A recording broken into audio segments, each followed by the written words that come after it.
Bazı insanlar hayatımıza girdiklerinde bize adeta bir ışık gibi görünür. Çekicidirler, karizmatiktirler, söyledikleriyle etkileyicidirler. Öyle bir enerji yayarlar ki onları tanımanın bir şans olduğunu düşünürsünüz. Belki bir arkadaş, belki bir sevgili, belki bir iş arkadaşı. Ama kim olursa olsun ilk başta size kendinizi özel hissettirirler. İşte tehlike de tam burada başlar. Çünkü bir narsist insanları etkilemeyi çok iyi bilir. Ama sizi sevdiği için değil, sizi gerçekten önemsediği için değil, sadece sizi kontrol edebilmek için. Bu yüzden bir narsist biriyle tanıştığınızda ilk aşama genellikle büyüleyicidir. Size ilgi gösterirler, söylediklerinize değer verir gibi görünürler. Size harika hissettiren cümleler kurarlar. Sen farklısın derler. Beni gerçekten anlayan tek insan sensin. Ve siz belki de ilk defa gerçekten anlaşıldığınızı düşünürsünüz. Ama sonra bir şeyler değişmeye başlar. İlk başta fark etmesi zor olur. Ufak, belirsiz anlar. Belki küçücük bir yorum, belki bir bakış, belki de önemsiz gibi görünen bir eleştiri. Diyelim ki büyük bir başarı elde ettiniz. Heyecanla ona anlatıyorsunuz. Güzel ama aslında çok da büyük bir şey değil diyor. Bir gün kendinizi kötü hissediyorsunuz, anlatıyorsunuz. Herkesin derdi var, çok abartıyorsun diyor. Ve yavaş yavaş fark etmeden bir şeyler değişiyor. Ne yaparsanız yapın, yetmiyormuş gibi hissetmeye başlıyorsunuz. Başta belki bunu önemsemiyorsunuz. Belki ben fazla hassasım diyorsunuz. Belki gerçekten abartıyorumdur. Ama zaman geçtikçe fark ediyorsunuz ki bu sadece tek bir an değil. Bu kişinin sizin üzerinizde kurduğu bir sistem. Bir narsist sizi sürekli olarak övgü ve küçümseme arasında tutar. Bir gün sizi yüceltir, ertesi gün sizi görmezden gelir. Bir gün sen bensiz ne yapardın der. Ertesi gün aslında hiçbir şey başaramıyorsun diyerek sizi aşağılar. Ve siz onun ne düşündüğünü çözmeye çalışırken fark etmeden bir oyunun içine çekilmiş olursunuz. Burada en büyük tehlike şu: siz ona karşı kendinizi kanıtlamaya çalışmaya başlarsınız. Onun sizi tekrar yüceltmesini istersiniz. Onun sizi takdir etmesini beklersiniz. Ama ne yaparsanız yapın, o istediği anda sizi yıkacak bir bahane bulacaktır. Ve işte bu noktada bazı insanlar çok büyük bir hata yapar. Onları değiştirmeye çalışırlar. Ama bu hiçbir zaman işe yaramaz. Çünkü bir narsist kendi hatasını görmekle ilgilenmez. O sadece güçlü görünmek ister. Haklı olmak ister. Üstün olmak ister. Ve siz onu değiştirmeye çalıştıkça aslında ona gücünüzü teslim etmiş olursunuz. Bu yüzden narsist bir insanla savaşmaya kalkarsanız kaybedersiniz. Çünkü o savaşın kazananı, öfkesiyle sizi kontrol edebilen kişidir. Peki ne yapacağız? İşte bu videoda asıl anlatacağımız şey bu. Onlarla savaşmak yerine onlardan özgürleşmek. Çünkü gerçek zafer onları yenmek değil, onların size zarar veremeyeceği bir noktaya ulaşmaktır. Ve şimdi adım adım onların oyununa gelmeden nasıl kurtulacağınızı konuşacağız. Bir narsistin ağına düşmek çoğu zaman sessizce ve fark edilmeden gerçekleşir. Çoğu insan bir narsistin kendisine zarar verdiğini anlamadan önce aylar hatta yıllar geçer. Çünkü narsistler asla baştan kötü görünmezler. Tam tersine sizi etkileyebilmek için her türlü çabayı gösterirler. Ve tuhaf olan şu ki onları ilk başta hayatınıza almak çoğu zaman kendi isteğinizle olur. Narsistler başta ideal insan gibi görünür. Onlar herkesten farklıdır. Konuşmaları etkileyicidir. Karizmatiktirler. Size özel olduğunuzu hissettirirler.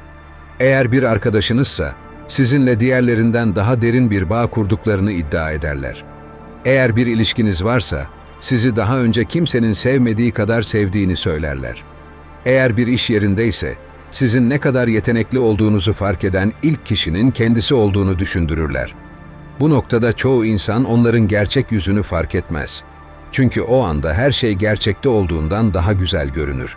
Ama bu bir maskedir. Ve zamanla o maske yavaş yavaş düşmeye başlar. Bir narsist yalnızca insanları etkilemekle kalmaz. Aynı zamanda onları kendi alanına çeker. Bunu yaparken kullandıkları yöntemlerden biri izolasyondur. İlk zamanlarda sizi olduğunuz gibi kabul ediyor gibi görünürler. Ama zamanla Hayatınızdaki diğer insanları, alışkanlıklarınızı, hatta ilgi alanlarınızı bile sorgulamaya başlarlar. Senin yanında kimse seni benim kadar anlayamaz. O arkadaşların sana iyi gelmiyor, bence onlarla fazla vakit geçirmemelisin. Sen çok daha iyisini hak ediyorsun. Bu yüzden bazı insanları hayatından çıkarmalısın. Başta bu sözler sevgi dolu gibi gelebilir. Ama aslında hepsi aynı noktaya hizmet eder. Sizi kontrol etmek için yalnızlaştırmak. Ve işin garip tarafı şu ki, bunu yaparken sizi zorlama hissi vermezler. Siz kendiniz bu seçimleri yapıyormuşsunuz gibi hissedersiniz. Onunla daha fazla vakit geçirmek için bazı alışkanlıklarınızı bırakmaya başlarsınız. Onun fikirlerine değer verdiğiniz için kendi doğrularınızı sorgulamaya başlarsınız. Ve bir gün fark edersiniz ki sizin hayatınız artık onun çizdiği sınırlar içinde şekilleniyor.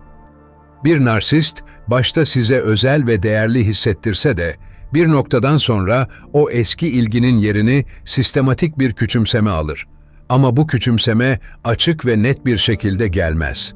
Eğer birisi doğrudan kötü davransa onu kolayca fark eder ve uzak durabilirsiniz. Ama narsistler bunu çok daha sinsi yapar. Senin gibi birinin bunu bilmemesi gerçekten şaşırtıcı. Ben olsam böyle yapmazdım ama neyse, senin kararın. Bence sen bazen gereksiz hassassın, her şeyi kişisel algılıyorsun. Bu cümleler size tanıdık geliyor mu? İşte bunlar bir narsistin kontrolünü güçlendirdiği anlardan bazılarıdır. Size saldırmazlar ama sizi kendi kendinizi sorgulamaya iterler. Ve en kötüsü bu döngü tekrar eder. Bazen sizi överler, bazen küçümserler. Bazen sizi dünyanın en özel insanı gibi hissettirirler. Bazen de önemsiz biri olduğunuzu düşündürürler.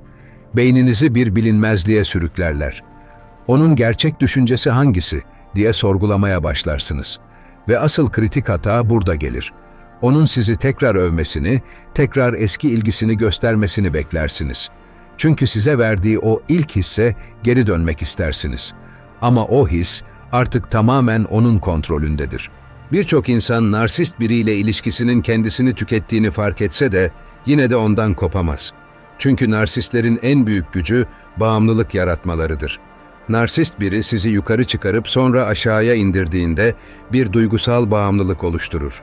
Beyniniz sürekli o eski haline dönebilir mi diye sorgulamaya başlar.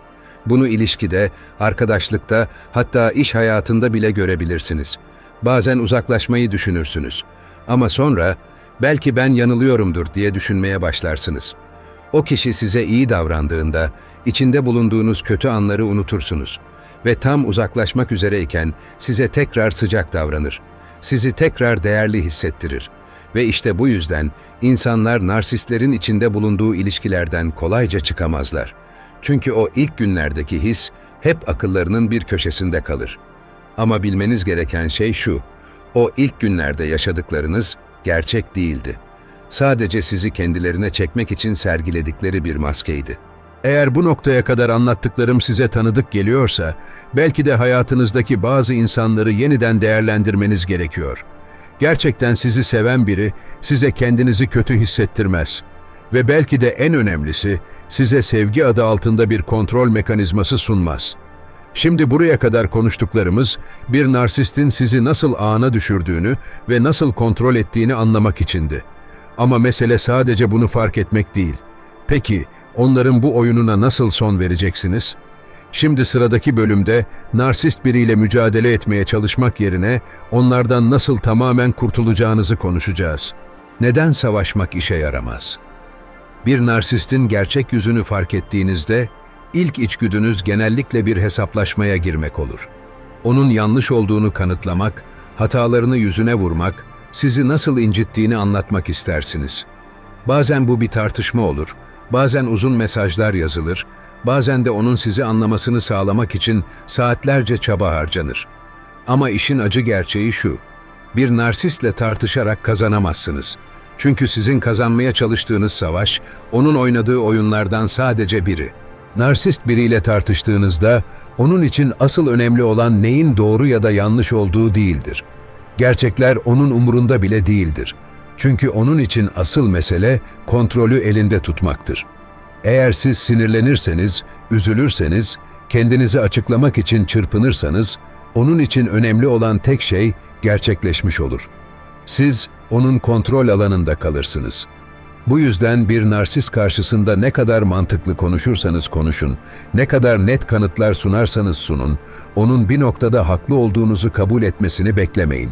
Çünkü o haklı olup olmadığıyla ilgilenmez. O, kazanıp kazanmadığıyla ilgilenir. Narsistler tartışmalarda birkaç temel taktiğe başvururlar. Konuyu değiştirme. Siz bir şey söylediğinizde bir anda meseleyi bambaşka bir noktaya çeker. Örneğin, onun size kötü davrandığını anlatmaya çalışırken, o size geçmişte yaptığınız bir hatayı hatırlatabilir. Konuyu dağıtır, sizi savunmaya zorlar. Suçluluk hissettirme. Tartışma sırasında bir noktada "ben sana ne yaptım ki" cümlesini duyarsınız. Sizi incittiği gerçeğini görmezden gelir, kendisini mağdur gösterir. Onun size yaptıklarını konuşmak yerine, bir anda kendinizi onun hislerini düzeltmeye çalışırken bulabilirsiniz. Tartışmayı kazanana kadar sürdürme. Bir narsist, sizin pes ettiğiniz anı bekler. Eğer yeterince uzun süre ısrar ederse, sonunda sinirlenip daha sert bir şey söyleyebilirsiniz. İşte o zaman konuyu değiştirir. Artık mesele onun size yaptığı şey değil, sizin ona karşı nasıl davrandığınızdır. Yalanları ve çarpıtmalar, olanları değiştirerek anlatırlar, sizin söylediklerinizi farklı yerlere çekerler, hatta bazen hiç yaşanmamış şeyleri olmuş gibi gösterebilirler. Bu döngü içinde siz her seferinde kendinizi anlatmaya çalışırken daha da yorulursunuz ve sonunda yavaş yavaş kendi gerçekliğinizi sorgulamaya başlarsınız. Belki de ben fazla abartıyorumdur. Acaba ben mi yanlış anladım? Bu noktada artık narsistin istediği olmuş demektir. Çünkü siz ona karşı kendinizi savunmaya çalışırken o sizi manipüle etmeye devam eder. İşte bu yüzden narsist biriyle tartışmak bir tuzaktır. Siz onu kazanabileceğiniz bir savaş sanırsınız ama aslında bu onun en iyi olduğu alandır. Bir narsistin sizi nasıl manipüle ettiğini fark ettiğinizde, ikinci içgüdünüz genellikle onu değiştirmeye çalışmak olur. Eğer ona nasıl hissettiğinizi anlatırsanız, eğer onun yanlış yaptığını gösterirseniz, belki de kendisini düzeltir, değil mi? Ama bu asla olmaz. Çünkü narsistler hatalarını kabul etmezler. Kendilerini eleştirilmez, sorgulanmaz, hata yapmaz biri olarak görmek isterler. Ve eğer bir narsist yanlışını kabul ederse, bu onun için bir güç kaybı demektir. Narsist biri değişebilir mi? Evet, eğer gerçekten isterse. Ama işte burada kritik bir detay var. Bir narsist değişmek istemez. Çünkü bugüne kadar manipülasyonla istediği her şeyi elde etmiştir. İnsanları kendisine bağımlı hale getirmiştir. Onları suçlu hissettirerek kontrol etmiştir. Bu yüzden neden değişsin? Çoğu zaman insanlar şu hataya düşer. Eğer onu gerçekten seversem değişir. Ama sevgi bir narsisti değiştirmez. Empati bir narsisti değiştirmez. Mantıklı konuşmalar bile değiştirmez. Çünkü o, kendisini değiştirmesi gereken biri olarak görmez. Ve en tehlikeli kısım şu ki, siz ona ne kadar çok şans verirseniz, o sizi o kadar çok manipüle etmeye devam eder. Narsist biriyle yaşamak zorunda olanlar için çözümler. Bir narsistten tamamen kurtulmak her zaman mümkün olmayabilir. Bazen bir aile üyesidir, bazen bir iş arkadaşınız ya da patronunuzdur. Bazen bir evlilik ya da uzun süreli bir ilişki içinde bulunduğunuz kişidir. Böyle durumlarda ondan tamamen uzaklaşamıyorsanız, ona karşı psikolojik ve duygusal zırhınızı oluşturmanız gerekir. Narsist biriyle yaşamak zorunda kalanlar için en büyük tehlike, zamanla onun davranışlarını normalleştirmeye başlamaktır. Onun söylediklerini içselleştirmek, davranışlarını tolere etmek ve kendi sınırlarınızı esnetmek bir süre sonra sizi tamamen tüketebilir. Peki buna karşı ne yapabilirsiniz? Narsist biriyle başa çıkmanın ilk adımı, onun değişmeyeceğini kabullenmektir. Bunu kabullenmediğiniz sürece sürekli onu dönüştürmeye çalışarak zaman ve enerji kaybedersiniz. Onun neyi neden yaptığını anlamaya çalışmak yerine, onun nasıl biri olduğunu bilerek hareket etmek sizi birçok gereksiz duygusal yükten kurtarır. Narsist biriyle olan ilişkinizi yönetirken şu gerçekleri unutmayın. Onlar özür dilemez, hatalarını kabul etmezler. Ne kadar mantıklı konuşursanız konuşun, onların yanlışlarını kabul etmesini beklemeyin. Çünkü bir narsist, özür dilemenin bir güç kaybı olduğunu düşünür. Sizi anlamaları için uğraşmayın. Sizi dinliyor gibi görünebilirler ama aslında söylediklerinizin bir anlamı yoktur. Çünkü onlar yalnızca kendi doğrularını görmek isterler. İçten değişim yaşamalarını beklemeyin. Bir narsist gerçekten değişmeye karar verirse terapiye ihtiyaç duyar. Ama bunu isteyecek motivasyonları yoktur. Bu yüzden siz ne kadar çabalarsanız çabalayın, onlar değişmeyecektir. Tartışmalardan kaçının. Çünkü kazanan olmaz. Onlarla tartışmak size yalnızca yorgunluk getirir. Bir tartışmaya çekildiğinizi hissettiğinizde sakin kalın ve cevap vermemeyi seçin. Narsist biriyle mücadele ederken en önemli şey enerjinizi ve ruh sağlığınızı korumaktır. Onlarla her tartışmaya girdiğinizde aslında onların istedikleri oyunu oynamış oluyorsunuz. Bir narsist sizi duygusal olarak kendisine bağımlı hale getirmek ister. Onun size söylediği şeylerin sizin için bir anlam ifade ettiğini bildiği sürece sizi manipüle edebilir. Bu yüzden onun sözlerine ve davranışlarına karşı bir duvar örmelisiniz. Bunu nasıl yapabilirsiniz? Onun söylediklerini ciddiye almayı bırakın. Bir narsist sizi küçümsediğinde, aşağılamaya çalıştığında ya da sizi suçladığında bu onun sizi kontrol etme çabasından başka bir şey değildir. Sözlerini sorgulamak yerine bu onun dünyası, benim değil diyerek duygusal bağı koparmayı öğrenin. Onun ne düşündüğünü umursamamayı öğrenin. Narsist biri sizi eleştirdiğinde sizi kötü hissettirmek istediği için bunu yapar. Ama eğer onun görüşü sizin için değerini yitirirse artık üzerinizde etkisi kalmaz. Tepki vermemek en büyük güçtür.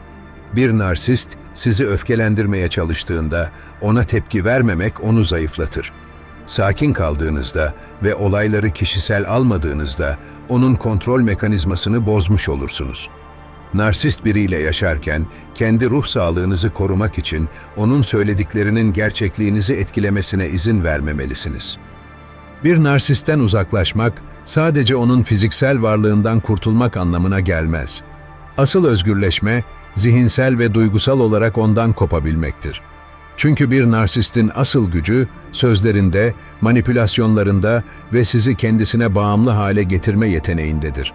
Eğer hala onun ne düşündüğünü, nasıl hissettiğini, sizin hakkınızda neler söylediğini merak ediyorsanız, fiziksel olarak uzaklaşsanız bile hala onun kontrolü altındasınız demektir.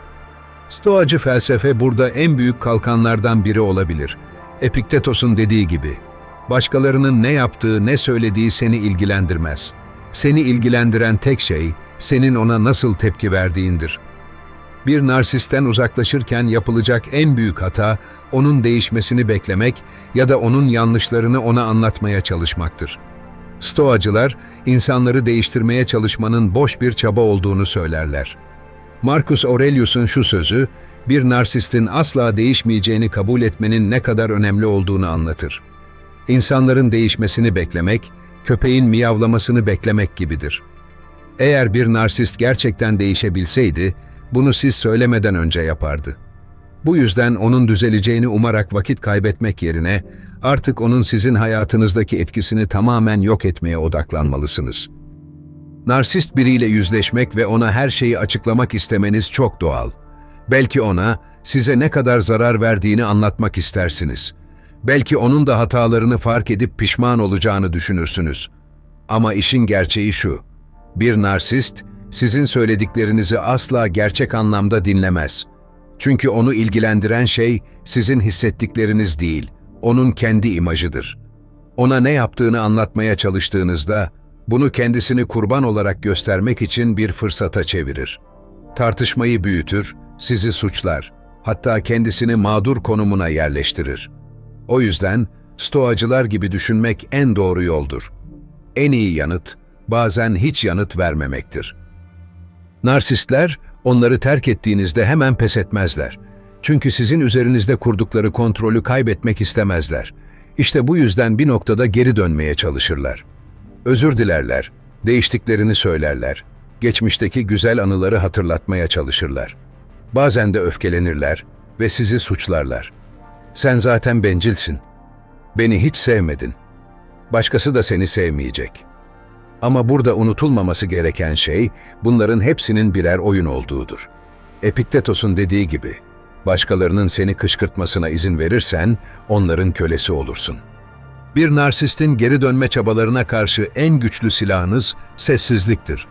Onun mesajlarına cevap vermemek, onu sosyal medyada takip etmemek, hakkında konuşmamak, onu stalklamamak.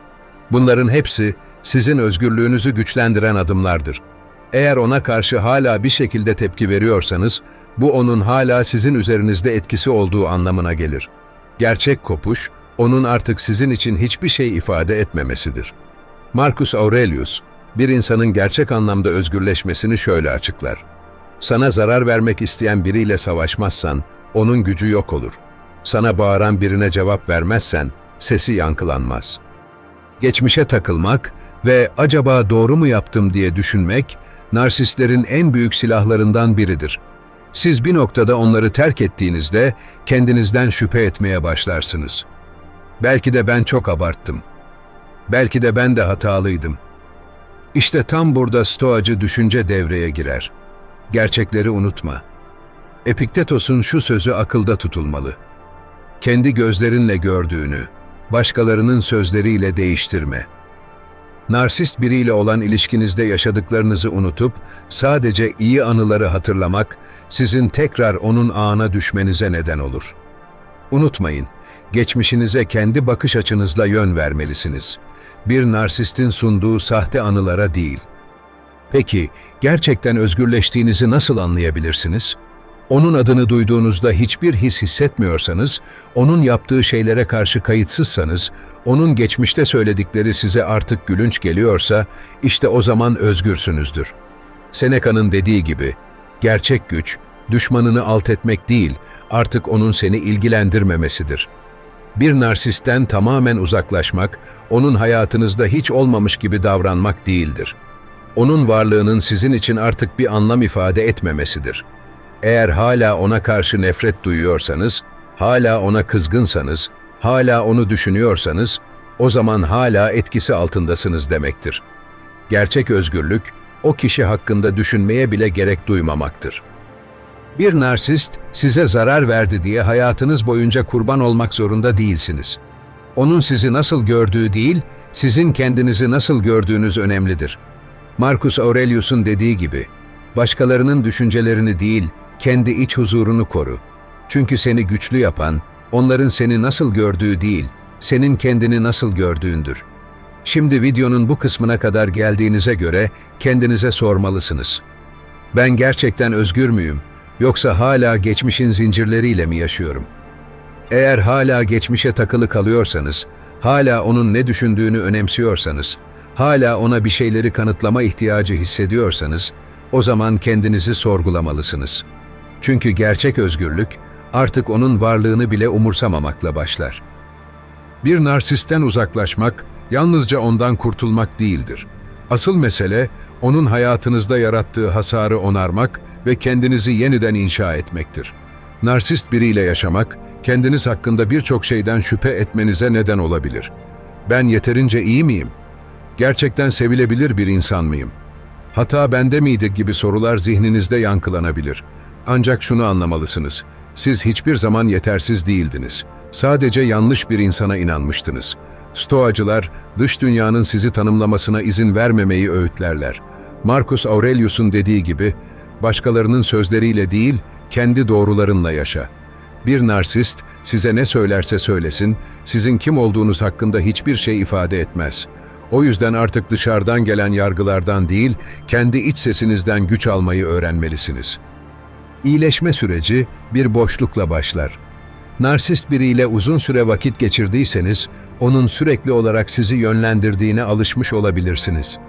Belki ne giyeceğinizi, kimlerle görüşeceğinizi, hangi konular hakkında konuşacağınızı bile o belirliyordu. Şimdi o gidince geriye büyük bir sessizlik kalmış olabilir. İşte bu sessizlik, sizin gerçek benliğinizi yeniden keşfetme şansınızdır. Kendi kararlarınızı yeniden kendiniz almaya başlayın. Ne seviyorsunuz? Ne sizi mutlu ediyor? Hangi şeyleri sadece onun için yapıyordunuz ve aslında hiç hoşlanmıyordunuz? Bu soruların cevaplarını bulmak, iyileşmenin ilk adımıdır. Geçmişte narsist biriyle yaşamak, size sürekli savunma halinde olmayı öğretti. Hep tetikteydiniz. Bir sonraki eleştirisini, aşağılamasını veya manipülasyonunu tahmin etmeye çalışıyordunuz. O yüzden şimdi güvenli bir ortamda olsanız bile kendinizi rahat bırakmakta zorlanabilirsiniz. Biri size iltifat ettiğinde içinde bir art niyet arıyor olabilirsiniz. İnsanlarla bağ kurarken mesafeli duruyor olabilirsiniz. İşte tam da burada Stoacı perspektif size yardımcı olabilir. Epiktetos'un dediği gibi, kendi geçmişine takılıp kalırsan onu geleceğine taşırsın. Sizi üzen kişi artık hayatınızda yoksa ona yüklediğiniz anlamı da bırakmalısınız. Şimdi şu soruyu kendinize sorabilirsiniz. Peki ama nasıl? Öncelikle duygusal kalıplarınızı değiştirmelisiniz. Bir narsist sizi uzun süre manipüle ettiğinde farkında olmadan onun bakış açısını içselleştirmiş olabilirsiniz. Belki de artık insanlara güvenmiyorsunuz. Belki de ne yaparsanız yapın yeterince iyi olmayacağınızı düşünüyorsunuz. Ama bunlar sizin düşünceleriniz değil. Bunlar size öğretilmiş yanlış inançlar. Stoacı düşünce burada devreye girer. Marcus Aurelius'un şu sözünü hatırlayın. Düşüncelerin seni inşa eder. Hangi düşünceye tutunacağını sen seçmelisin. Narsistin size bıraktığı yıkıcı düşünceler yerine kendi gerçeğinizi oluşturmalısınız. Duygusal bağımsızlık kazanmak için kendinizi küçük adımlarla yeniden keşfetmelisiniz. Eskiden sevdiğiniz ama bir narsist tarafından küçümsendiği için yapmaktan vazgeçtiğiniz şeyleri hatırlayın. Belki bir hobi, belki bir arkadaş grubu, belki de tek başınıza keyif aldığınız bir rutin. Onun gölgesinde yaşarken bunlardan uzaklaşmış olabilirsiniz. Ama artık bunları geri kazanabilirsiniz. Kendi hayatınızı geri almak, onun size çizdiği sınırları aşmakla başlar. Zihninizi temizlemek için meditasyon ve yazı yazmak gibi yöntemleri deneyebilirsiniz. Stoacılar, düzenli olarak kendilerini sorgulayan günlükler tutarlardı.